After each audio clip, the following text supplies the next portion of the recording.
마가복음 9장 2절에서 13절의 말씀을 함께 읽겠습니다. 엿새 후에 예수께서 베드로와 야고보와 요한을 데리고 따로 높은 산에 올라가셨더니 그들 앞에서 변형되사 그 옷이 광채가 나며 세상에서 빨래하는 자가 그렇게 희게 할 수 없을 만큼 매우 희어졌더라.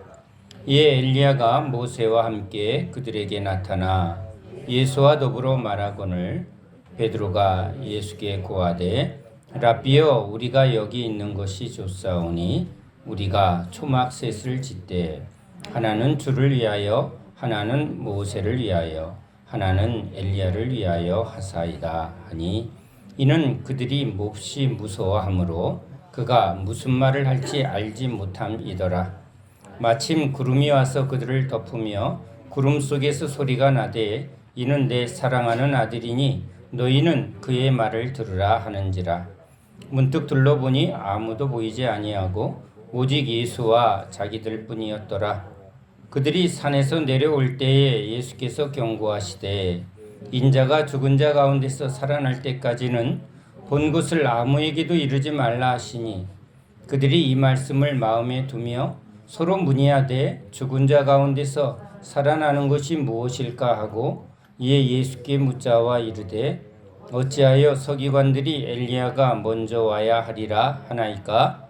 이르시되 엘리야가 과연 먼저 와서 모든 것을 회복하거니와 어찌 인자에 대하여 기록하기를 많은 고난을 받고 멸시를 당하리라 하였느냐? 그러나 내가 너희에게 이르노니 엘리야가 왔을 때 기록된 바와 같이 사람들이 함부로 대우하였느니라 하시니라. 아멘. 할렐루야.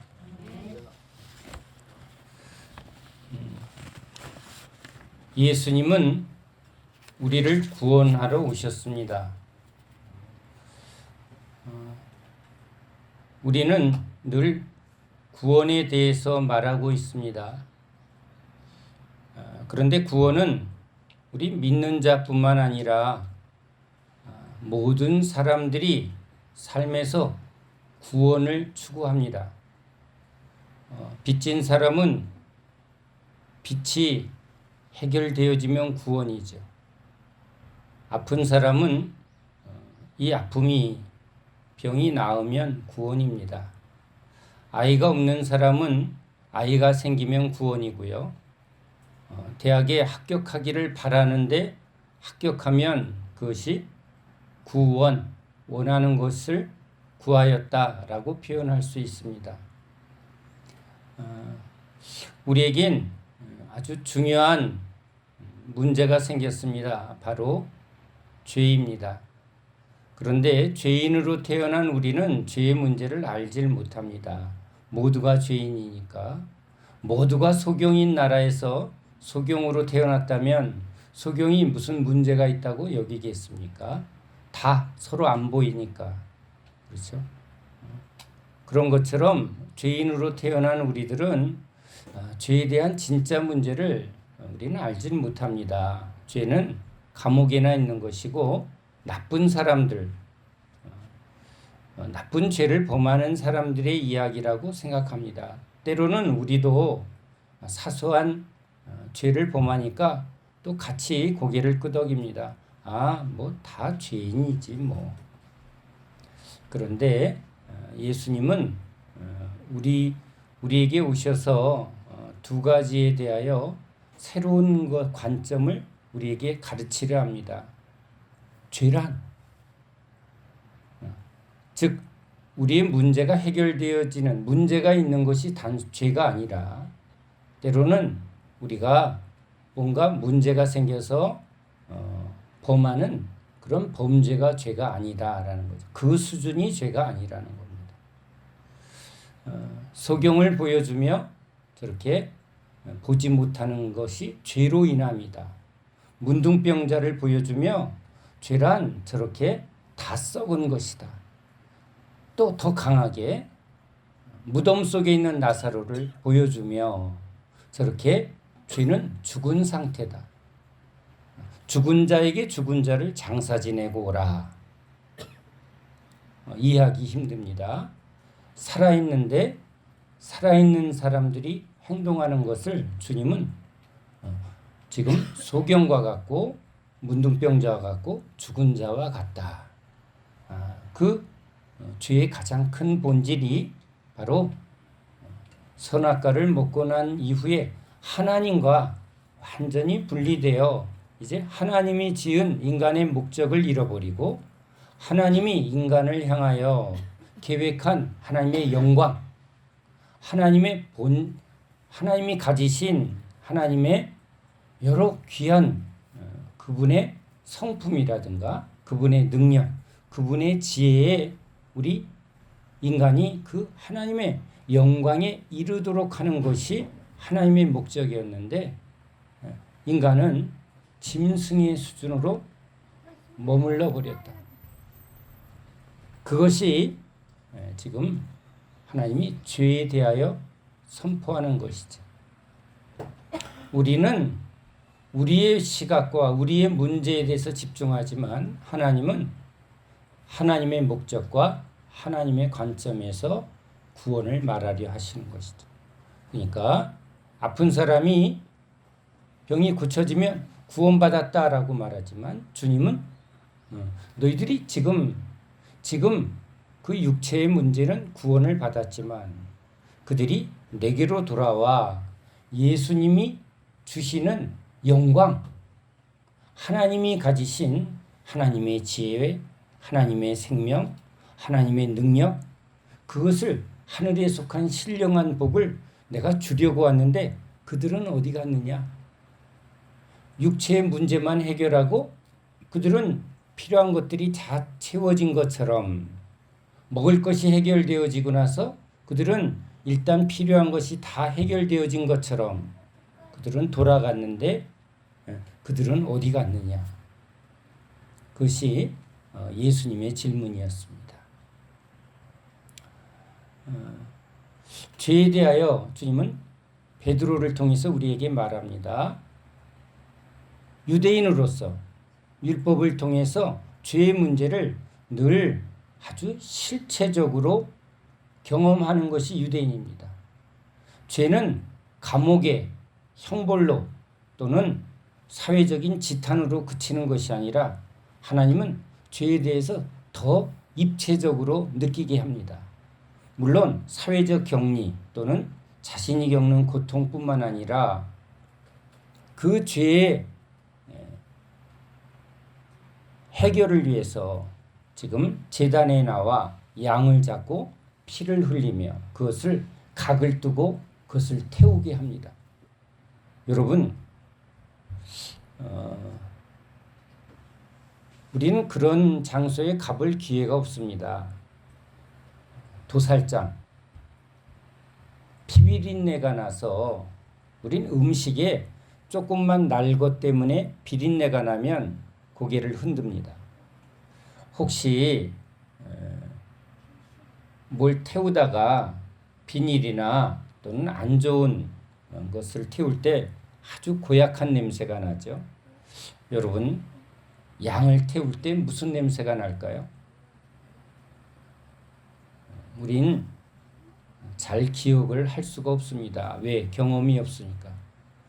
제가 어릴 때만 해도 여름이 다가오면 이거 조금 방송용으로는 적합지 않지만 어릴 때는 이렇게 으슥한 산자락이나 개울가에서 아주 참혹한 장면이 있습니다. 개 잡는 장면. 때로는 마을에 잔치를 하면 소나 돼지를 잡는 일들이 있었답니다. 지금은 보기 힘든 일들이죠. 그런데 개를 잡고 그것을 끄슬리고 생각만 해도 끔찍하죠. 지금은 닭 잡는 것도 우린 볼 수 없는 때입니다. 그런데 어릴 때만 해도 마당에서 병아리를 키워서 이제 복날, 그렇죠? 또는 사위가 온 날 귀한 손님이 오면 마당에서 꼬꼬대꼬꼬 무슨 소리죠? 닭 잡는 소리입니다. 그러면 아들아 하고 꼭 아들을 부릅니다. 딸을 좀 부르지. 그러면 목을 따서 피를 흘리고 또 그것을 털을 뜨거운 물에 이렇게 뽑는 일들을 남자들에게 주로 시킵니다. 고개를 이렇게 돌리고 또 그것을 안 하려고 했던 기억이 납니다. 자, 그렇게 닭 잡을 때 여러분 피냄새 또 뜨거운 물을 부었을 때 그 비린내가 아주 그걸 경험하면 먹고 싶지 않습니다. 그런데 요리를 해놓으면 침을 꿀꺼덕꿀꺼덕하고 저 닭다리 어떻게 내가 먹을까 눈이 번떡번떡한 게 어릴 때 제 모습입니다. 자, 낭만적인 이야기 같지만 하나님은 이스라엘 백성들이 죄를 범하면 양을, 그렇죠? 심지어는 새와 양과 소를 잡아서 염소를 잡아서 하나님 앞에 이제 그 피를 흘리게 하고 각을 떠서 태우게 합니다. 저는 지금 목사입니다. 그런데 옛날 레위족들, 그렇죠? 성전에서 이렇게 제단에서 맨날 짐승의 피를 흘리고 그 제물을 하나님 앞에 드리는 제사장 노릇, 레위족의 일을 한다고 생각하면 세상 말로는 뭐 하는 거죠? 백정들이죠. 거룩한 족속인데 피 흘리는 일입니다. 피 냄새와 그것을 태우는 그 참혹한 일을 제사장들이 합니다. 레위족이 합니다. 가지고 온 이스라엘 백성들은 그 성막에 나아가면, 제단에 나아가면 여러분 무슨 냄새가 진동을 할까요? 피 냄새. 아름다운 냄새예요? 아닙니다. 가까이 가기 싫습니다. 아마 피 냄새뿐만 아니라 아주 그 수없이 태우는 그 제단에서 소각하는 그 짐승의 태운 냄새는 고개를 젖게 하고 코를 막게 했을 것입니다. 왜 그 일을 하게 하셨을까요? 이 땅에서는 경험하지 못한 지옥의 형벌을, 그렇죠? 형벌에 대한 그 죄에 대한 형벌에 대한 것을 조금은 생각해 보라는 것이죠. 죽음에 대하여 생각해 보라. 죽음 후에 심판이 있는데 그 죄와 심판이 얼마나 참혹한 것인가를 생각해 보라. 물론 그 피를, 그 제물이 예수님이 되셨죠. 그러나 우리 그리스도인들은 이제 나는 면제받았고 나는 용서받았고가 아니라 그 예수님의 피와 함께 나도 장사되었고, 그렇죠? 그 예수의 십자가는 바로 나의 십자가입니다. 양이 피 흘리고 죽어갈 때 누가 죽는 거죠? 내가 피 흘려 죽는 그 양이요. 그 제물이 된 그 죽음의 제물이 바로 내가 죽는 것이다. 내 죄가 죽는 것이다. 그것을 경험하게 하는 것이 하나님의 의도입니다. 죄에 대하여 어떻게 생각하게? 끔찍하게 생각하게. 요즘은 교도소도 시설이 현대화돼서 아마 힘들면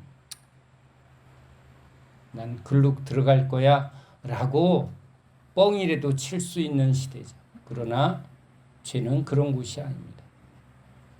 자, 죄에 대하여 주님은 베드로에게 물고기를 잡게 하는 기적의 사건을 통해서 오히려 우리 세상이 경험하지 못한 신비한 경험을 하게 합니다. 내게서 떠나소서 내가 죄인입니다. 이것은 예수를 따르는 사람들에게만 일어나는 일입니다. 죄를 범하면 당연히 죄책감을 느끼게 하죠. 그런데 물고기가 지금 그물이 찢어질 만큼 잡혔는데 왜 그런 말을 할까요? 성령이 임하면, 말씀이 임하면, 말씀에 찔리게 되면 신비한 하나님의 은혜가 임하면 자기 삶에 자기도 알지도 못한, 기억하지도 못한 그 죄가 얼마나 추악하고 더러운지를 성령께서 알게 하는 그런 은혜가 임합니다. 며칠을 통곡하며 회개의 눈물을 흘리게 하는 신비한 은혜가 임하기도 합니다. 그것은 하나님의 은혜입니다. 우리가 예배에 나오는 이유가, 예배는 하나님의 신령한 은혜를 맛보는 것입니다. 말씀에 찔려서 우린 이런 말을 하죠. 다 내 말이야. 저건 누가 들어야 되는데. 어떻게 콱 찔렸네. 그래요. 바늘에 찔린 정도? 그것도 은혜죠. 또 들을 때 다 내 말이에요. 저건 다 내 말이에요 하는 것도 은혜지만, 그 말씀이 이제 더 강력하게 우리에게 임할 땐 뭐가 드러나죠? 내 안에 그런 더러운 죄를 주님이 보게 하는 것이죠. 그런데 죄는 단순히 이렇게 내 죄가 있구나, 주님 용서해 주세요가 아니라, 죄는 우리 삶에 아주 커다란 영향을 끼칩니다. 보아야 할 것을 보지 못하고, 들어야 할 것을 듣지 못하고, 느껴야 할 것을 느끼지 못합니다. 여러분, 이것은 모든 관계를 단절시킵니다. 아이들에게 얘 밥 먹어 그랬더니 아이가 그냥 핸드폰 보고 게임에 빠져 있으면, 그렇죠? 남편이 집에만 오면 태돌이, TV에 아예 깊이 빠져서, 그렇죠? 무슨 말을 해도 듣지 않으면 밥 차려놓고 단순히 음식 식어가는 그 기다림 속에 여자들은 단순히 뭐라 그래요? 어서 오세요. 좀 늦나 보다. 그래요? 아니면 가슴을 칠까요?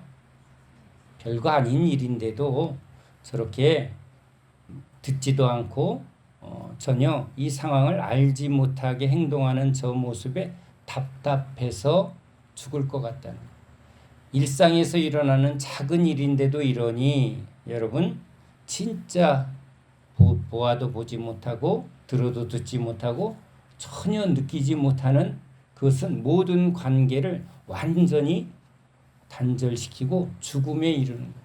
아예 죽으면 아예 포기라도 하지. 죽었구나. 그렇죠? 님은 갔습니다. 참 잘 갔습니다. 이러면 잊고 사는데, 살아있는데 어떻게 돼요? 전혀 통하지 않는다는 거예요. 남이면 상관없는데 같이 사니까 그것이 죽을 것 같다고 고백하는 경우죠. 자, 이건 단순히 또 삶에 일어나는 관계의 단절, 그것으로 인한 고통이라고 하지만, 이것이 점점 쌓이면 인간은 그냥 너는 너 나는 나라는 차원이 아니에요. 사회에서도 이런 문제가 일어나면 옆집에 사람이 죽은 지 한 달이 됐는데 상관 안 합니다. 그렇죠? 썩은 내가 나면 이거 냄새가 나한테 피해를 주니까 그제서야 어떤 조치를 취하려고 하지, 자기한테 조금만 피해가 안 오면 옆에 100명이 죽건 1000명이 죽건 나와는 상관이 없다라고 이렇게 감각 없는, 그게 여러분 죄로 죽은 사람의 심령이라는 거. 자, 사회에서 이제 옆에 누가 죽든지 말든지, 굶든지 말든지, 피를 흘리든지 아프든지 말든지 이렇게 전혀 감각이 없는, 너는 너 나는 나, 완전히 담을 쌓아서 아파트처럼 옆집에 누가 사는지도 모르는 것처럼 이제 감옥, 전부 이 죄의 담 속에 이제 갇혀 있는 존재, 무덤 속에 갇혀 있는 존재, 그렇게 표현할 수 있는 거죠. 그렇게 보면 현대인들이 참 시설이 좋고 보안이 잘 돼 있다고 잘 지은 고층 빌딩이나 고층 아파트는 뭘로 보여요? 성냥곽으로 보여요? 아니면 벌집으로 보여요? 아니면 무덤집으로 보여요? 영적으로 보면 아주 잘 지은 무덤집이죠. 너와 나는 이제 상관이 없다라는 거. 자, 이렇게 죄에 대한 한 단면만을 우리가 잠깐 생각해 봅니다. 자, 하나님을 사랑하고 서로 사랑하여 이웃의 고통이 나의 고통이 되고 이웃의 필요가 나의 필요가 되는, 우리에게 일용할 양식을 주시고 우리의 죄를 용서해 주시고 하나님의 뜻이 이제 이 땅에 이루어지이다. 이게 구원받은 백성의 삶이요, 변화된 심령이라는 것이죠. 그런데 죄인의 상태는 하나님이 누구냐? 그렇죠? 하나님과 나와 무슨 상관이냐? 수많은 신들 중에 하나이겠지. 그렇죠? 고무신, 짝신, 뭐 그 이상의 의미는 없다는 거예요. 아, 좀 아쉬울 땐 왜 그래요, 도대체? 뭐 이런 거죠. 응? 자, 이웃 나한테 이익을 주면 필요한 존재. 그렇죠? 그러나 나에게 손해를 끼치면 외면하는 존재일 뿐입니다. 이것이 세상입니다. 죄로 죽은 세상에서 주님이 이제 이것이 죄에 묶여서 죄의 노예가 돼서 사망의 노예가 돼서 사망의 포로가 돼서 이렇게 죽은 상태다, 죽은 사회다, 죽은 나라다, 어둠의 나라다, 이렇게 주님이 표현하는 것이죠. 이제 이 죄와 사망에서 주님이 구원하는, 그러니까 죄와 사망의 나라에서 떠나자, 출애굽, 여기서 탈출하자라는 거예요. 엑소더스, 여기서 탈출합시다. 누가? 하나님이 이제 구원하신다. 이 죄와 사망에서 우리를 생명의 나라로 옮기는 것. 옮길 때 일어나는 일이 뭐죠? 떠나는 거예요. 그래서 우리 히브리인, 강을 건넌 사람, 강이라고 표현됐지만 여기는 강의 의미가 바로 요단강, 그렇죠? 죽음의 강을, 이쪽 세계와 이쪽 세계가 완전히 죽음의 강으로 단절되어 있는, 분리되어 있는, 이것을, 이 사망의 강을, 사망의 바다를 누가 옮길 수 있다? 바로 하나님의 아들 예수, 메시아만이 우리를 구원하신다. 그래서 출애굽을 통해서 이제 죽음의 강에 길을 내어, 구원의 길을 내어 나를 따라오너라. 모세가 그 역할을 합니다. 나를 따라오너라 하고 지금 이스라엘 백성들을 엑소더스, 출애굽, 장소적인 변화 같지만, 장소적인 변화죠. 죄와 사망의 나라에서 하나님 나라로 장소적으로 옮겼는데, 이 장소적으로 옮긴 이 구원의 실체는 예수님이 보여주는 거죠. 죄로 죽은 우리를 살리셨다. 그렇죠? 문둥병자가 깨끗함을 받는 것처럼 죄에서 모든 죄를 사해 주시고, 자, 이 죄 사함은 어떤 변화로 나타날까요? 죄의 노예되었던 우리가 어떻게 되었다? 자유다. 풀어놓아 자유케 하라. 이제 보게 되었고 듣게 되었고 느끼게 되었다는, 이제 자유, 즉 죄짓기 전에 아담으로 다시, 에덴으로 다시 들어간 거예요. 그런데 자유한 아담, 그렇죠? 죄에서 구원받은 이스라엘 백성들, 이젠 자유입니다. 자유인데 이 자유를 이제 어떻게 할 수 있죠? 다시 애굽으로 돌아갈 수도 있고, 또 아담이 시험하면 또 선악과를 먹을 수도 있고, 아예 저번에 내가 선악과 먹고 나서 너무 고생했어.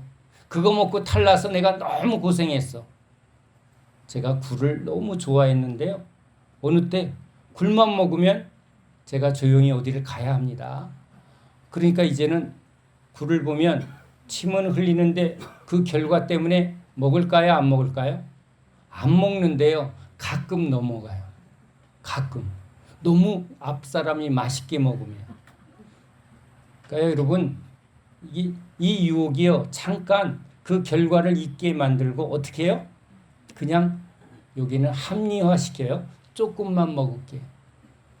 근데 여지없이 저는 신고하러 갑니다. 자, 이런 일을 겪으면서도 또 먹을 때가 있는 것처럼 우리도요.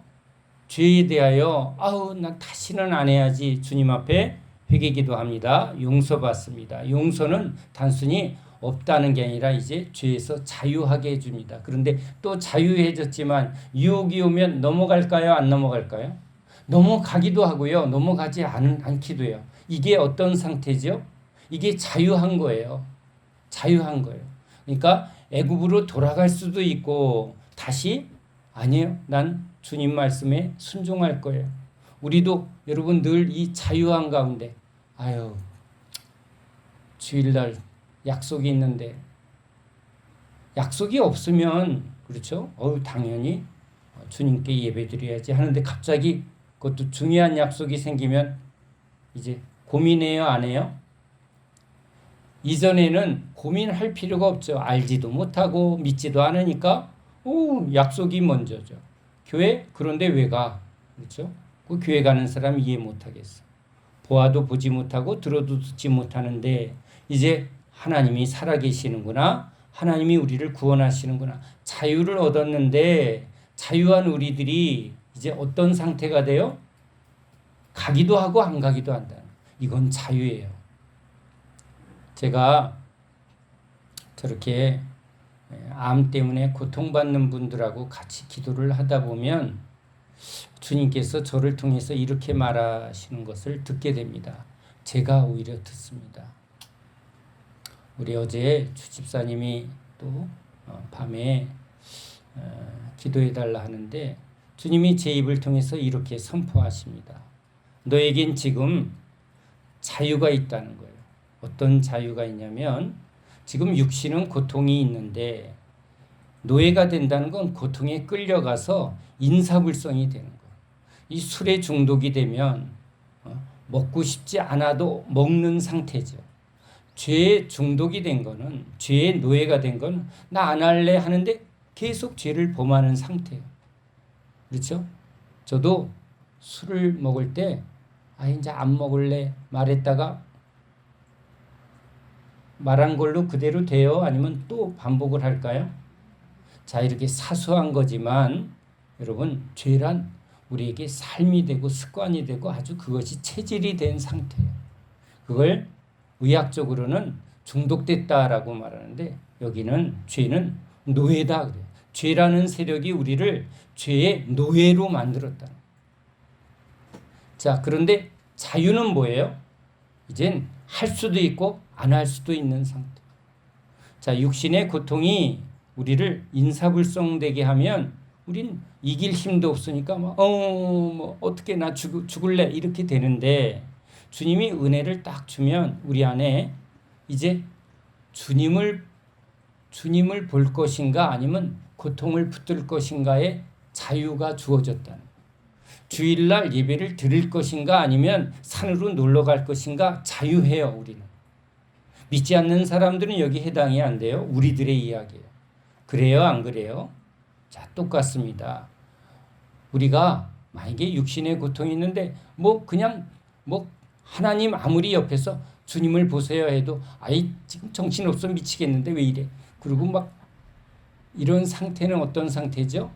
고통에 함몰된 것, 고통에 지배당한 상태. 그런데 주님의 은혜는 고통을 없애주는 게 아니라 어떤 자유를 주는 거예요? 고통을 붙들 수도 있고 어떻게 할 수도 있고 주님을 볼 수도 있는 거예요. 그런데 주님이 또 하나를 말씀해요. 자, 우리가 자유할 때 또 하나 생각할 수 있는 게 있다는 거예요. 고통은 내가 원대로 고통을 없앨 수 있어요, 없어요? 없어요. 근데 고통을 왜 붙들까요? 고통을 붙들 때는 이 고통을 내가 어떻게 해보겠다고 할 때 붙든다는 거예요. 그래요, 안 그래요? 자, 돈이 없어요. 지금 빚이 많아. 이걸 해결해야 되는데 걱정은 어떤 상태예요? 이거 어떻게 해야 되는데 할 때는 붙든 거예요. 근데 포기다. 나는 할 수 없어. 그러면 빚쟁이가 와서 뭐라고 하건 배째 이건 뭐예요? 내가 할 수 없다고 내려놓은 상태라는 거예요. 이건 포기죠. 내려놓음과 포기의 상태예요. 그런데 믿음은 뭐예요? 내가 할 수 없는 문제를, 이건 누구만 할 수 있는 거죠? 주님만 할 수 있는 거예요. 죄의 문제는 누구만 할 수 있는 거예요? 주님만 할 수 있는 거예요. 그렇죠? 그러니까 주님이 자유를 주신 것은 우리로 다시는 죄 안 짓는 상태를 준 게 아니라 우리가 죄도 지을 수도 있고 누구한테도 갈 수 있고 주님한테도 아뢰일 수도 있고 주님한테 도와달라고 부르짖을 수도 있고 주님을 옷자락 붙들 수도 있는 자유한 상태라는 거예요. 자, 그러니까 이제 무엇을 원하느냐, 무엇을 바라느냐, 믿음은 그런 거예요. 여러분, 믿음은요, 내가 문제 없는 상태가 믿음이 아니에요. 믿음은 바라는 것인데 뭘 바란다고요? 내가 할 수 없으니까 이 문제를 해결해 주는 분한테 가서 이 문제를 해결해 주세요. 자, 아프니까 병원에 가는 사람은 뭘 바라는 거예요? 내가 병을 고칠 능력이 없고 의사는 병을 고칠 능력이 있다라는 것을 믿으니까 가는 거예요. 믿으니까 바라고 원하고 그것을 확신하니까 가서 줄 서고 예약하고 거기다가 내라는 대로 돈도 다 내. 다 내요, 안 내요?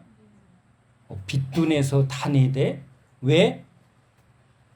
믿으니까 대가도 치르고요. 기다리라고 하면 기다리고요. 언제 오라 그러면 언제 와요. 시간 맞춰서.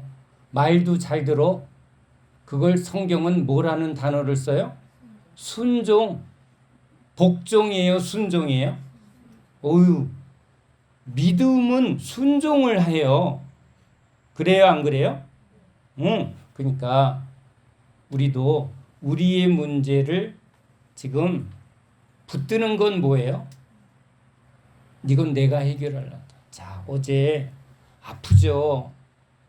아픈 정도가 아니에요. 그런데 이걸 붙들고 막 어떻게 이거 나 이거 해결해야 되는데 이거 좀 해결해줘 하는 문제는 결국은 이걸 내가 해결하겠다라는 중심이 있다는 거예요. 내가 해결할 수 있다라는 게 뭐죠? 선악과를 먹은 죄인의 본성이에요. 내가 해결할 수 있는 문제는 내가 하죠. 그래요, 안 그래요?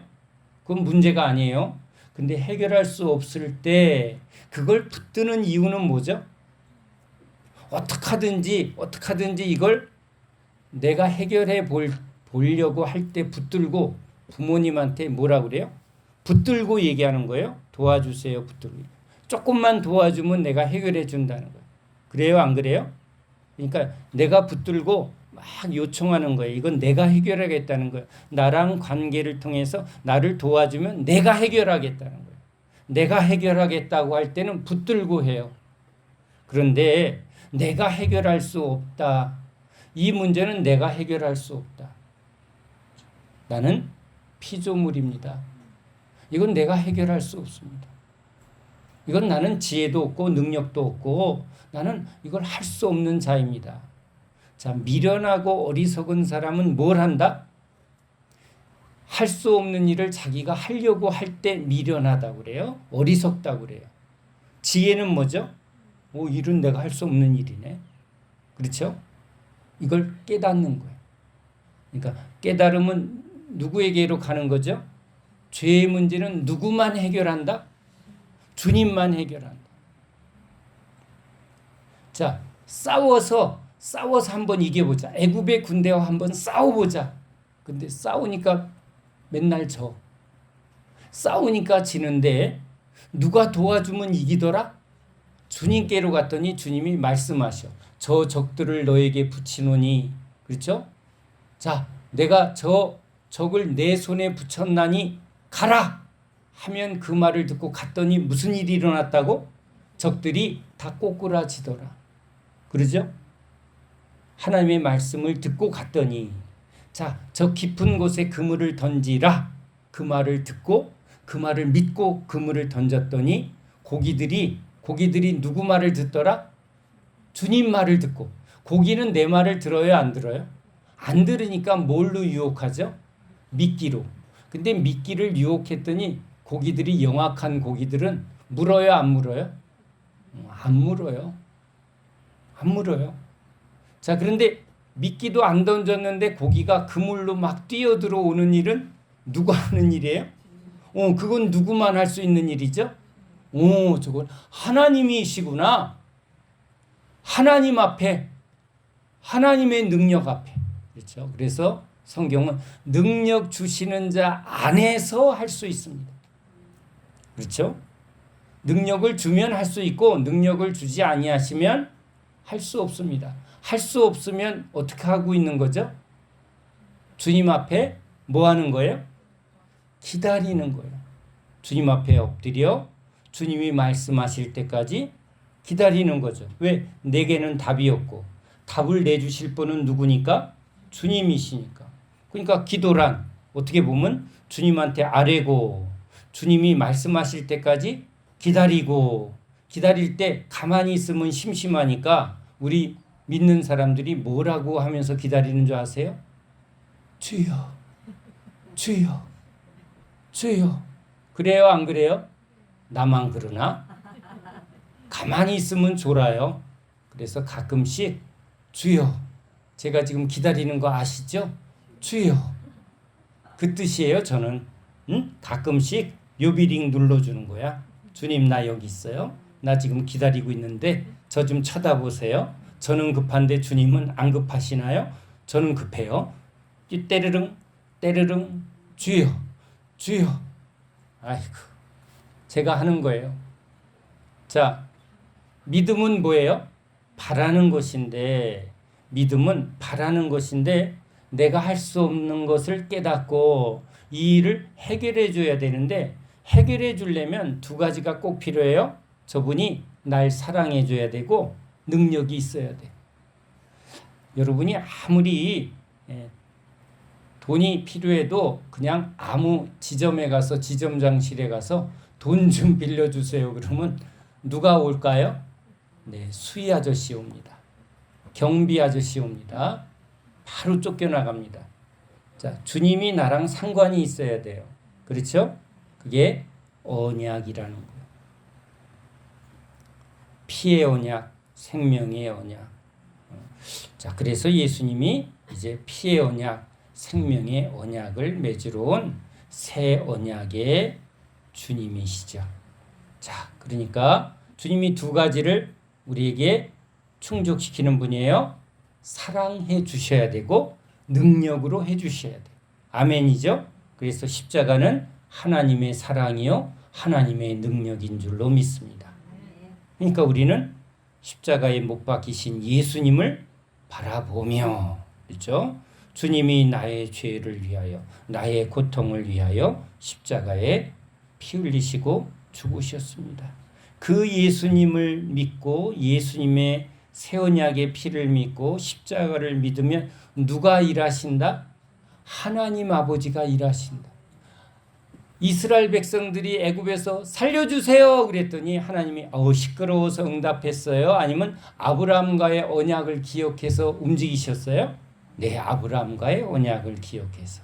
자, 우리도 내가 무조건 뗐으면 하나님이 귀찮아서 들어주는 것, 철야기도 하고 아주 악을 쓰고 하면 들어주는 게 아니라 누구를 의지하여, 누구를 통하여 기도하면 들어주신다? 예수님. 이 오직 하나님 앞에 믿음이 되시고 하나님 앞에 언약이 새 언약으로 보내신 예수님을 믿기만 하면, 예수의 이름으로 부르기만 하면, 그렇죠? 하나님이 들으시고 응답하신다. 그렇죠? 그게 주님의 언약이에요. 자, 그래서 예수님이 오셨어요. 예수님이 오셨어요. 그래서 어제 주님이 믿음에 대해서 말하시면서 너희에겐 자유가 있다. 예배드릴 자유가 있고 산에 갈 자유도 있고, 자, 너희가 해결하려고 애쓰고, 그렇죠? 우리가 해결할 일은 우리가 하게 돼요. 해야 되고, 그렇죠? 밥 먹어야 돼요, 밥 안 먹어야 돼요, 이런 거 물어야 돼요, 안 물어야 돼요? 우리가 할 수 있는 일, 그렇죠. 우리에게 주어진 일상은 주님이 우리에게 하라고 그걸 말하지 않으세요. 그런데 이제 이것이 주님의 뜻과 주님의 목적과 주님의 능력이 필요한 일, 그게 어떤 일이죠? 하나님의 의와 하나님의 나라, 하나님의 구원. 이건 우리가 할 수 있어요? 아니면 하나님의 능력이 나타나야 돼? 하나님의 말씀, 십자가의 말씀이 있어야 되고 성령의 능력이 나타나야 되니까 이건 우리가 아무리 먹을 것을 갖다 주고 아무리 약품을 갖다 주고 아무리 학교를 세워준다고 되어지는 일이 아니죠. 그렇죠? 진리의 말씀이 선포돼야 되고 거기에 성령의 능력이 나타나야 되니까 그래서 우리가 성령 안에 기도하는 거죠. 그리고 하나님의 말씀을 듣고 깨달아. 하나님의 말씀을 선포해야지. 그렇죠? 맛있는 거 사줄게. 이거 소용없어요. 그렇죠? 우리 교회에 아주 멋진 목사님이 있어.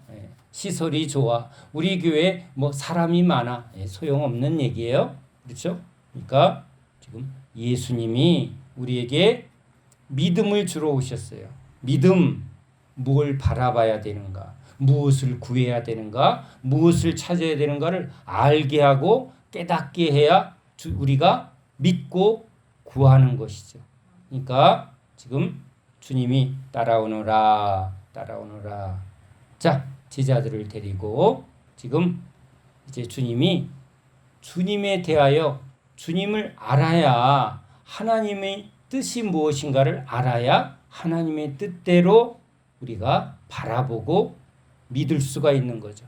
그래서 주님이 어떤 분인가를 알게 하려고 지금 소경의 눈을 열어주시는데 두 번에 걸쳐서, 그렇죠? 사람이 보이고 두 번째는 모든 것을 보이는데 사람이 보이는 일은 사람의 필요, 그렇죠? 지금 사람들이 표적과 이적을 보고, 그렇죠? 먹을 것을 해결해 주는구나. 그러니까 예수님을 인간적으로 보고 우리 필요를 채워주는 존재로 보고 있는데 모든 것을 볼 때 그 모든 것 안에 뭐죠? 하나님의 영광. 예수님이 하나님의 아들이시며 그분이 우리에게 하나님의 영광에 주러 오셨고 우리에게 영광에 이르게 하도록, 그렇죠? 죄는 하나님의 영광을 알지도 못하고 하나님의 영광에 이르지 못한 상태가 죄인데 예수님은 하나님의 영광이 뭐예요? 하나님이 가지신 본질, 그분의 성품, 그분의 능력, 그분 안에 있는 뜻, 그분의 목적, 이것을 우리에게 알고 믿고 그 은혜 안에서, 그 믿음 안에서, 하나님의 능력 안에서 예수 그리스도의 성품으로, 성령의 성품으로, 그죠? 하나님의 마음을 가지고 이게 여러분 하나님의 영광 안으로 우리를 구원하시는 것. 자, 그러니까 주님이 보게 하신 거예요. 모든 것을 보게 하는 일이 뭐죠? 예수님이 누군가를 보게 하셔야 되니까 지금 어디로 간다? 지금 여기 변화산, 우린 여기를 주님의 변화된 영광스러운 모습이 나타난 이 변화산으로 제자들을 이끌어가고 있어요. 그런데 주님은 마태와 마가를 통해서 특별히 의도적인 표현을 하고 있어요. 엿새 후에 예수님이 누구인가 그냥 우연히 오신 분이 아니라 약속대로 오셨다는 거예요. 모세를 통해서 이스라엘 백성들은 모세를 통해서 이스라엘과 언약을 하신 하나님, 그래서 선택받은 언약 백성, 이것을 아주 굳건히 믿고 있어요. 신의 산 언약. 나는 이제 너의 하나님이 되고 너는 내 백성이 되고 이스라엘은 이제 하나님의 선택받은 백성이다. 이것이 제일 중요한 신앙 고백인데 그 신앙 고백 속에 지금 주님께서 예수님이 누구신가를 정확하게 알아야 우리에게 무슨 믿음? 바른 믿음. 그렇죠? 바른 믿음이 있어야 바른 성령, 진리의 영이 오는 거니까 예수님이 지금 제자들을 데리고 변화산에 올라갑니다. 여기 베드로와 야고보와 요한을 데리고 왜 12제자 중에 셋만 데려가셨는가? 우리 한 자매님이 공평하지 않아. 그런데 주님은 아주 의도적이에요. 모세가 시내산에 올라갈 때, 시내산 언약 가운데 나아갈 때 아론과 나답과 아비후, 그렇죠? 이 세 사람과 함께 70인 장로들을 데리고 왔는데 특별히 성경은 이 세 사람의 이름을 기록합니다. 아론과 나답과 아비후. 자, 모세가 이 세 사람과 70인 장로를 데리고 올라가는 그 장면을 연상시키려고 주님께서는 지금 여기 세 명의 제자들만 따로 데리고 산에, 그러니까 성경에서 이 산은 항상 어디를 얘기를 해요? 하나님의 산. 하나님이 지금 아브라함에게 이삭을 바치라고 해서 여호와 이레, 하나님이 산에서 준비한 그 산, 그렇죠? 엘리야를 지금 호렙산에서 만나게 한 하나님의 산. 그러니까 여기도 산에 오르사, 여기서 지금 출애굽할 때도 엿새 후에 하나님이 모세와 만나 주신 그것처럼 엿새 후에라는 것을 아주 의도적으로 주님이 말씀하고 있어요. 출애굽기 24장 15절에서 18절에 모세가 산에 오르매 구름이 산을 가리며, 여기도 지금 구름이, 그죠? 여호와의 영광이 시내산에 머무르고 구름이 엿새 동안 산을 가리더니 일곱째 날에 여호와께서 구름 가운데 모세를 부르시더라. 자, 여기 모세를 부르실 때 지금 아론과 나답과 아비후를 데리고 지금 이 시내산 언약을 하러 올라가는 그 장면 속에 엿새 동안, 그러니까 여기도 엿새 후에, 그렇죠? 아주 의도적입니다. 자, 엿새 후에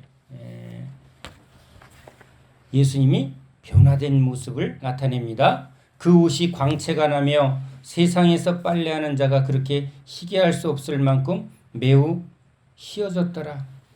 이 광채를 말할 때 이스라엘 백성들은 뭘 기억하길 원하셨을까요?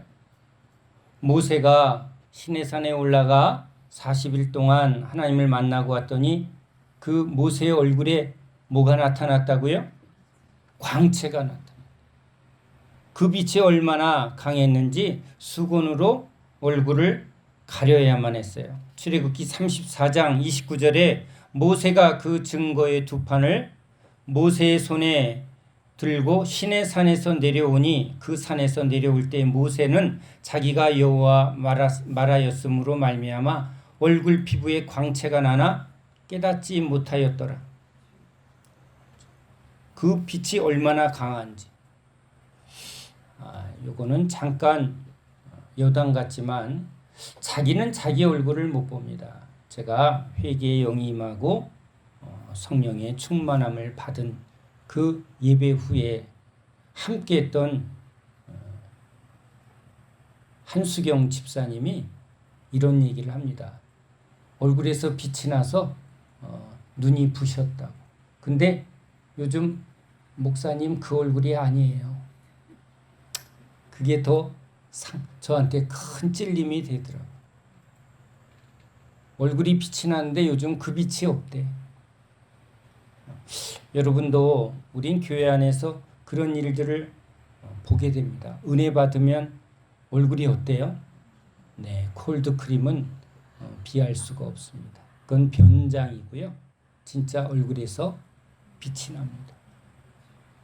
그래서 제가 기도하러 신방 가면 안병동에 가면 다 죽음의 그림자가 얼굴에 있는데 얼굴, 그렇죠? 얼굴은 우리 사람들이 말하는 그냥 단순히 이 얼굴이 아니라 영혼이 드러나는 통로가 어디라고요? 얼굴이래요. 제가 인사동에서 화랑을 했던 때에 재미난 광경을 봤습니다. 인사동에는 현대화를 취급하는 사람들과 고미술을 취급하는 사람들이 있습니다. 그런데 서양화나 현대의 이런 미술을 취급하는 사람은 옷도 현대식이에요. 그런데 고미술을 취급하는 사람들은 이상하게 제가 그 모임에 한번 초대를 받았는데 왜 다 까만 옷만 입어? 이건 좀 부끄럽게 목사들 총회에 가면 다 까만 옷만 입어. 까만 옷이 중요한 게 아니라 이제 예복이고 정장이니까. 그런데 앉아 있는데요, 얼굴이 다 컴컴해. 나 깜짝 놀랐어요. 맛있는 식사 모임인데 수십 명이 쭉 식당에 앉아 있는데 어떻게 제가 그 방에 불이 안 켜 있나 할 만큼 천장을 봤어요. 불은 켜 있는데 그 얼굴들이 깜깜해요. 더 실제적인 건요, 신설동에서 우리 교회 개척했는데 그 바로 예배당 앞에 경마장이 있었습니다. 근데 경마하는 날 사람들이 진짜 구름같이 경마장으로 들어가는데 너무 재미난 일은 흰 옷 입은 손님은 한 명도 없다는 거 혹시 기억하시나요? 전부 검은 옷 계열로 컴컴해요. 그리고 그 안에 전도하러 들어갔는데 또 재미난, 즉 고미술 거기서 봤던 것보다 더 짙은 어둠을 봤어요. 사람들의 얼굴이 어떻게 다 컴컴해 보이죠? 주님이 보게 했나? 암병동에 가면 사람의 얼굴 속에 빛이 있는 사람과 빛이 없는 사람을 보게 할 때가 있습니다. 물론 연예인들한테 이런 표현을 해요. 얼굴에 뭐가 난다? 아우라. 막 빛이 난대요. 막 그래서 옆에서는 피부 관리해서 그래. 근데 자기를 실현하는 사람들이 있어서 그런지 자기 얼에 영혼에 뭐가요? 자신감, 자기를 구현하는 그런 빛이 그렇게 나오나 봐요. 그런데 우울한 사람, 실패한 사람 얼굴이 밝은 거 봤어요? 안 봤어요? 안 봤어요. 그럴 때 얼굴이 어때요? 어둡단 말이에요. 그러니까 주님이 우리 안에 빛을, 생명의 빛을 주면, 그렇죠? 전원이 들어오면 전구 땀의 빛이 확 빛날 때 그 빛이 우리 얼굴에 드러나게 돼요. 제가 비유로 이런 설명을 합니다. 그런데 예수님은 어떻게 했어요? 제가 신비한 체험 속에 주님의 빛을 보았는데 그 빛은 이런 빛이 아니에요. 설명이 안 돼. 그래서 여기서도 이런 표현을 해요. 어떻게 해요? 광채가 나는데 빨래하는 자가 그렇게 희게 할 수 없을 만큼, 근데 이건 흰빛인데 흰옷인데 어떤 그런 흰옷이 아니라는 거예요. 그래서 여기 계시록의 1장에 촛대 사이에 인자 같은 이가 발에 끌리는 옷을 입고 가슴에 금띠를 띠고 그의 머리와 털에 희기가 흰 양털 같고 눈 같으며 그의 눈은 불꽃 같고 그의 발은 풀무불에 단련한 빛난 주석 같고 그의 음성은 맑은 물소리와 같으며 그의 오른손에 7별이 있고 그의 입에서 좌우에 날선검이 나오고 그 얼굴은 해가 힘있게 비치는 것 같더라. 또 봐도 상상이 안 돼요. 입에서 날선검이 나오고 그러니까 막 이상한 상상이 돼서 제가 이 계시록을 상상하지 않으려고 해요. 주님의 모습이 도무지 그려지지 않는 모습이에요. 이건 상징과 비유로 표현된 거기 때문에. 그런데 지금 모세의 얼굴에 광채가 얼마나 났으면 눈이 부셔서 수건으로 가려야만 했다는 거예요. 그러니까 지금 주님의 얼굴이 갑자기 이 영광의 빛을 드러내니까, 그러니까 그분이 누구라는 걸 드러냈어요. 바로 메시아라는 거, 하나님의 아들이라는 걸 그 모습을 지금 보여줬는데 아까 말한 대로 예수님이 그것을 보게 하러 왔다는 거예요. 두 번에 걸친 이 주님의 사역이 바로 여러분 은혜에도 큰 은혜가 있고 작은 은혜가 있어요. 그러니까 죄에서 자유를 얻으면 자유한 상태에서 그래도 보인다는 거예요. 그렇죠? 보이게 되는데 충만한 상태에서 보는 눈은 어떤 상태? 주님의 영광이 보이는 상태. 아멘이죠? 그러니까 예수님을 따르는 제자들은 지금 보기는 보는데 어떤 눈으로 봐요? 예수님을 육체대로 보고 있어요. 안 믿는 사람은 뭐 아예 죽은 사람이라는 거예요. 죄에 묶여 있는 사람은 죄의 눈으로, 욕망의 눈으로 눈이 먼데 보긴 보는데 보지 못하는 자와 같다는 거예요. 자, 그것을 지금 예수님이 지금 두 번의 눈뜨게 하는 사건 속에 의도적으로 지금 이 말씀을 보여주고 있어요. 그래서 지금 변화산의 사건은 단순한 변화산의 특별한 사건이 아니라 예수님이 어떤 분이다? 예수님이 바로 영광의 주이시다. 그리고 눈을 떠서 보게 하는 것처럼 제자들에게도 이제 그 예수님의 영광을 보게 하고 영광에 이르게 하려고. 그게 주님의 구원의 목적이라는 거예요. 자, 그래서 여기 아주 의도적이에요. 베드로는 지금 보긴 봤어요. 뭘 봤어요? 영광스러운 주님의 모습을 봤는데 뭐라 그래요?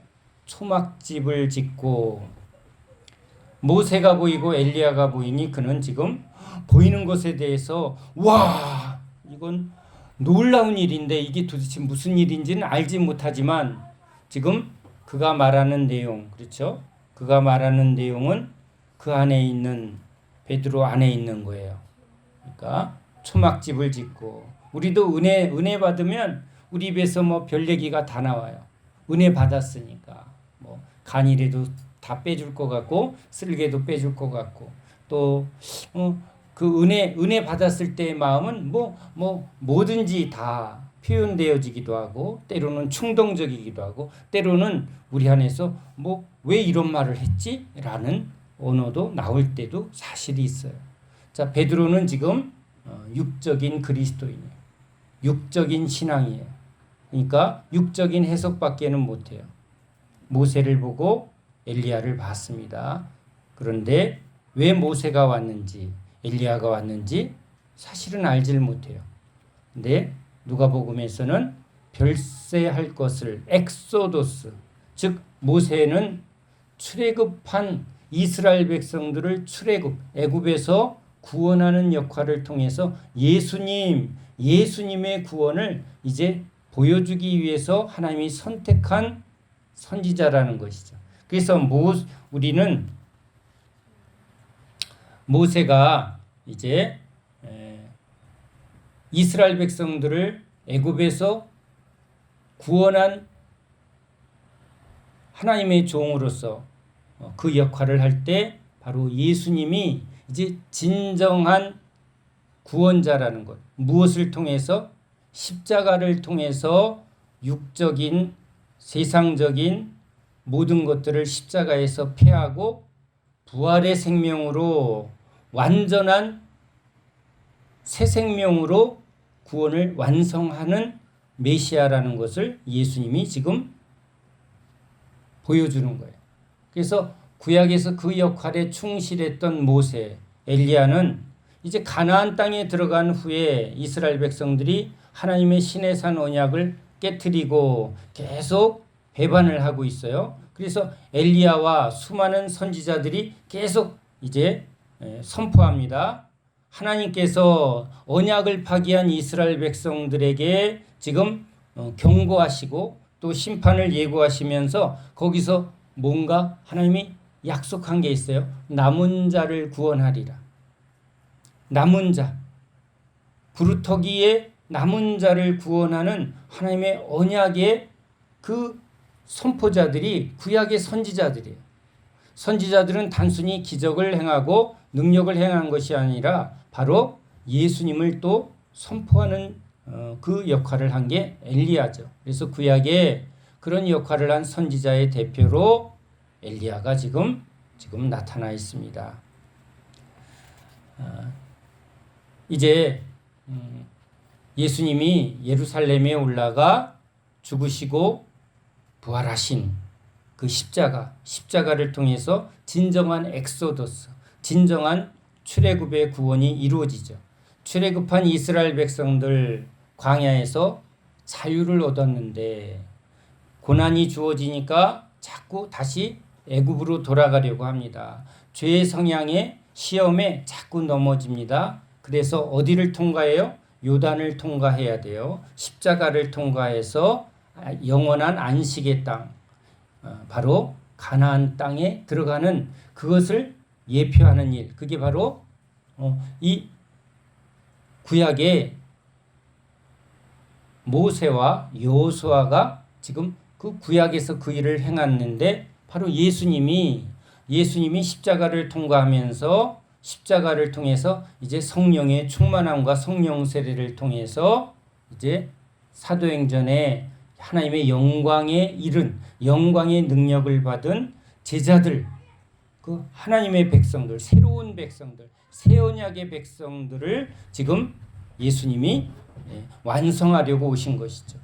그것을 지금 이 변화산에서 지금 바라보게 하고 그것을 지금 약속하고 있는 장면이 이 변화산의 장면이에요.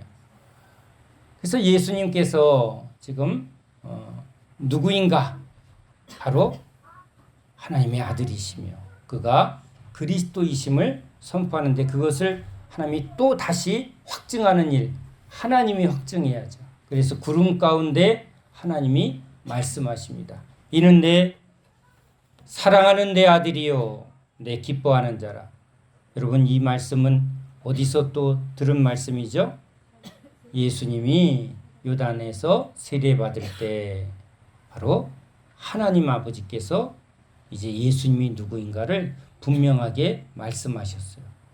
이제 여기다 한마디 더 하시죠. 너희는 그의 말을 들을지어다. 여러분,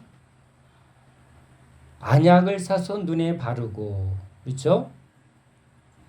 눈을 또 보게 하라. 근데 돈 없는 자는 와서 사서 옷을 입고 금을, 양식을, 자, 그런데 돈 없는 자가 어떻게 산다고 하나님이 말씀하셨어요? 하나님의 말씀을 들으라는 거예요. 그래서 예수님은 지금 말씀을 들을 때 믿음을 주시는 거예요. 그러니까 주님의 말씀은 누구에게나가 아니라 지금 주님이 아버지께서 택하여 예수님께 나온 하나님의 백성들에게 아들의 말씀, 아들의 계시가 선포될 때 그 말씀이 눈을 뜨게 하고, 그 말씀이 보게 하고, 그 말씀이 거룩하게 하고, 소경이 눈을 뜨고 귀머거리에 귀를 열어주며 문둥병이 깨끗하여지고 안전뱅이가 일어나며, 이 모든 일이 누구의 말씀으로? 예수님의 말씀으로 말씀을 들을 때 믿음이 오고, 그 믿음을 통해서 성령이 오고. 그러니까 먼저 뭐가 와야죠? 말씀이 와야 돼요. 그래서 많은 사람들이 뭔가 기적을 보기도 하고 병 고침을 받기도 하고 신령한 것을 경험하기도 하고 또 은사를 경험해서 병 고치고 귀신 쫓는 일을 하지만, 주님의 이 구속의 핵심은 뭐예요? 말씀으로 천지를 지으신 하나님이 말씀이 육신이 돼서, 그러니까 말씀이 예수님이시니까 그 말씀이 우리 안에 하나하나 채워지고 깨달아지고, 말씀 속에 예수님의 생명이 임하고 예수님의 지혜가 임하고 예수님의 능력이 임하고, 그 말씀으로 우리를 하나님의 형상으로 이루어 가시더라. 아멘이죠. 그게 예수님의 구원 사역이에요. 그러니까 너희들도 가려느냐? 아니요, 영생의 말씀이 여기 있사온데. 그러니까 신앙은 주님의 말씀을 계속 듣는 거예요. 들으면 변화가 일어나는 거야. 내가 나를 바꾸는 게 아니라 누가 나를 바꾼다? 주님의 말씀이. 그렇죠? 우린 내 병이 고쳐지지 않을 때 약을 먹고, 그렇죠? 약을 먹고 말씀을 먹고 내 피를 먹고 내 살을 먹는 자가 영생을 얻나니. 그러니까 우리는 무시로 나에게 말씀하시는 주님의 음성을 들을 때 말씀은 내게 이루어지이다. 그렇죠? 그래서 전하는 종을 세울 때 그 종의 입에 말씀을 두어. 그렇죠? 그러니까 여러분은 아무의 말을 듣는 게 아니라 하나님이 그 말씀을 둔 종의 입술을 통하여 선포되는 말씀을 듣고 그 말씀을 들을 때 믿음이 오고 그 믿음이 왔을 때 성령의 충만함이 오면 여러분은 또 성령의 충만함에 이제 성령의 이끄는 대로 여러분들은 또 가서 말씀을 선포하면 그 말씀을 듣는 사람들에게 이제 구원의 복음이 선포되고 그 말씀을 듣는 자가 믿음이 되고 그 믿음에 성령의 충만함이 임하면 제자가 되고 제자가 제자를 삼고 이게 하나님이 구원하시는 방법이라는 거예요. 아멘이죠? 자, 그래서 지금 12제자들을 12제자만 부른 게 아니라 또 이방인의 사도인 바울도 부르고 바나바도 부르고 주님은 이렇게 제자들을 부르시는 거예요. 그 부른 제자들은 주님의 말씀을 들음으로 영생의 말씀을 계속 들음으로 도망갔다가도 주님이 또 끄집어 와서 듣게 하시고 회개케 하시고 아멘하게 하시고 변화시키고 자라나게 하고 그죠? 주님의 말씀을 계속 들음으로 그러니까 우리는 성경을 볼 때도 주님 내게 말씀하세요. 설교 말씀을 들을 때도 주님 내게 말씀하세요. 또 어디에서나 우리가 기도하는 이유는 주님 내게 말씀하세요. 주님의 말씀이 내게 이루어지이다. 이것이 하나하나 우리를 새롭게 하는 말씀, 변화시키는 말씀이에요. 그러니까 여러분 이 마지막 때 우리 그리스도인들은 더욱 어디에 귀를 기울여야죠? 성령이 내게 하는 음성에 귀를 기울여야 돼요. 귀 있는 자는 들을지어다. 아멘이죠? 사람의 말에 세상의 말에 귀를 자꾸 들으면 듣는 것이 그 사람이 되는 거예요. 세상 말을 듣는 사람은 세상 사람, 귀신 말을 듣는 사람은 귀신의 종. 아멘이죠? 그러니까 우리는 예수님의 말씀만 듣습니다. 여기 주님께서 산에 내려오실 때에 경고하시자 인자가 죽은 자 가운데서 살아나실 때까지는 본 것을 아무에게도 이르지 말라. 죽으시고 부활하신 그 십자가가 완성되기 전까지는 지금 제자들에게 일어난 이 모든 일은 사실은 열매가 되질 않아요. 여러분들에게 십자가의 능력이 임할 때까지는 여러분들은 열심히 듣고 있지만 그 능력이 임하지는 않는다는 거예요. 제자들이 예수님을 따라가지만 여전히 깨달음이 좀 깨닫는 것 같지만 금방 또 원인이 돼요. 육적인 신앙은 그럴 수밖에 없어요.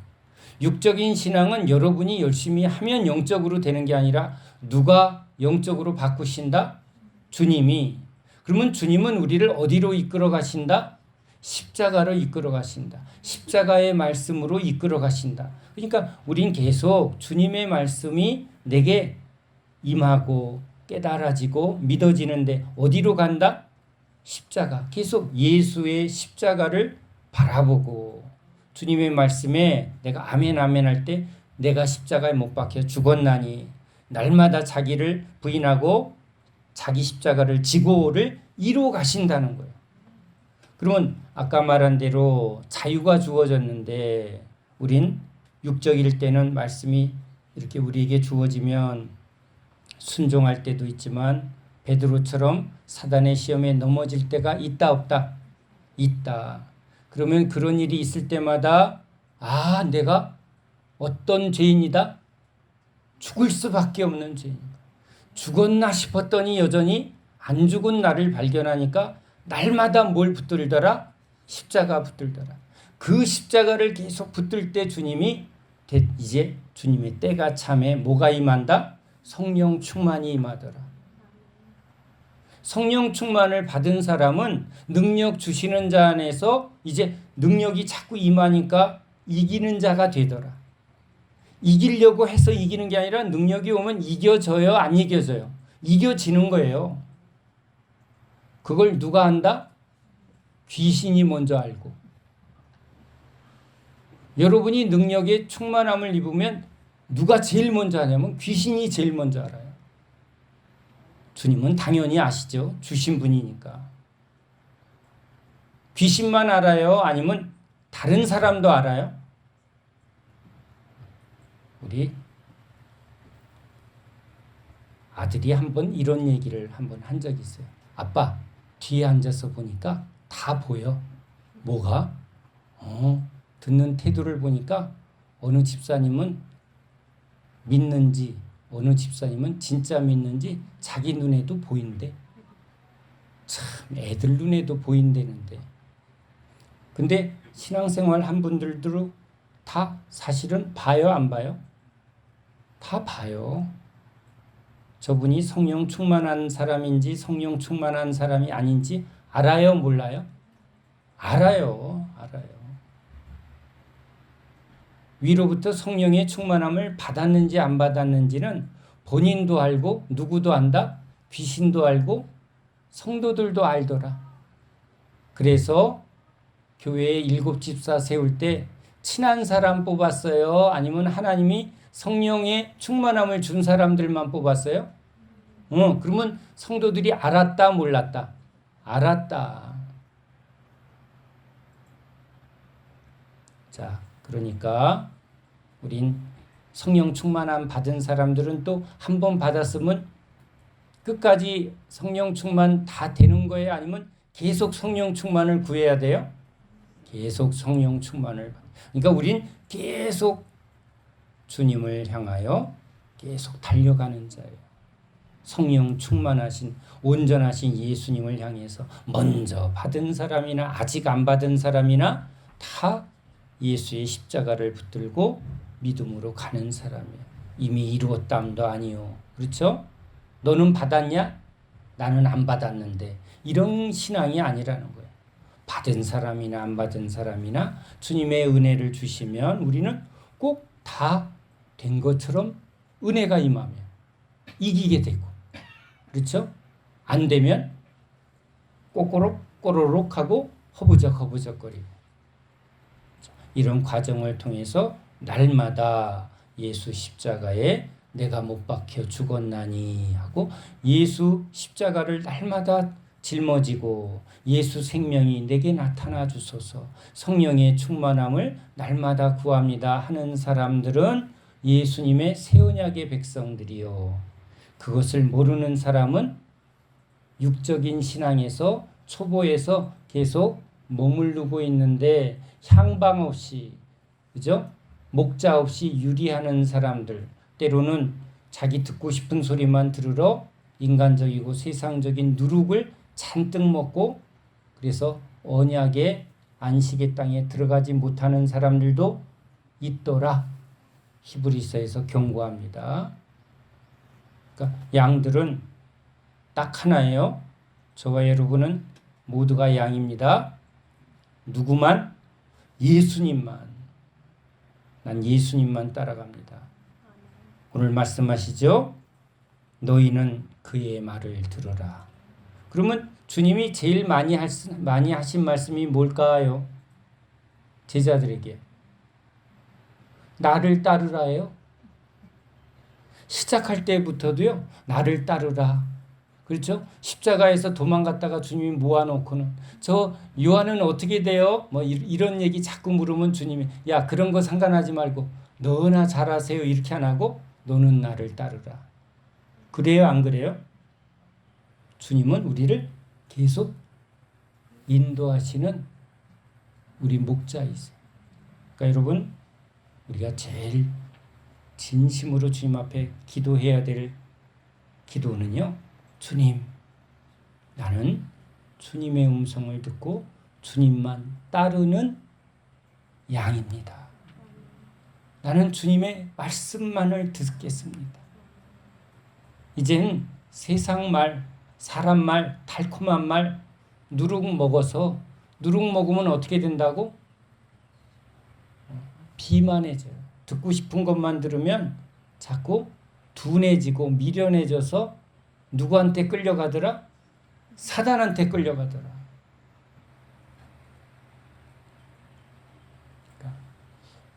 제가 제일 주님한테 집중해서 기도한 기도 제목 중에 하나도 주님 나의 끝이 되어주소서.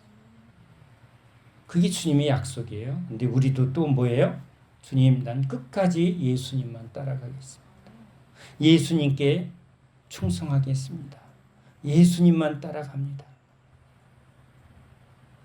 이 고백을 주님이 기뻐 받으시는 줄 믿습니다. 세례 요한이 와서 지금 회개를 선포했습니다. 엘리야의 역할로 왔습니다.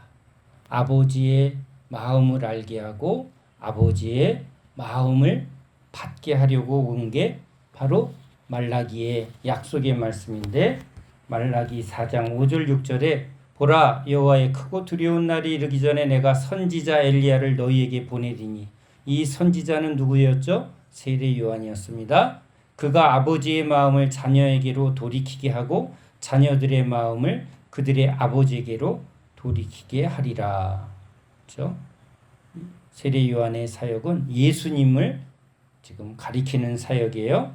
말라기 3장 1절에 보라 내가 내 사자를 보내리니 그가 내 앞에서 길을 준비할 것이요.